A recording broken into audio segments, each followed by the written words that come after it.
Hello gardeners. Today I will share with you the secret of how to speed up the ripening of tomatoes in the greenhouse. This simple method without the use of fertilizers will help to quickly make the outflow of nutrients into clusters with tomato fruits. They will start to mature quickly. Basically, indeterminate tomatoes are grown in greenhouses, which means tall. They grow from 3 to 6 feet. The tomato plant spends most of its nutrition and strength on the development of the top of the tomato shoot, so that the bush grows up and reaches its maximum height, to the detriment, of course, of fruit ripening. Look at my plants have already reached the height of the greenhouse roof. And look at how many fruit clusters have formed. Here is the very first one before the fork. Here's the second bunch. The third one is slightly higher here. The fourth one is even higher. It is not all with fruits yet. Even higher is the fifth, it is just blooming.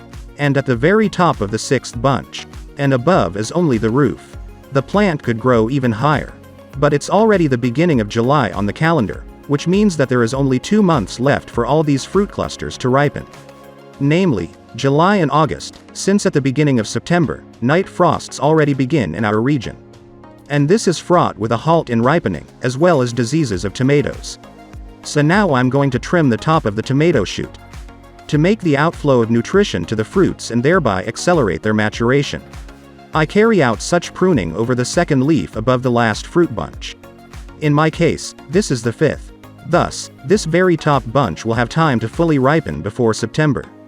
And the fruits in the lowest bunches will already begin to ripen, gain sugar and will turn red.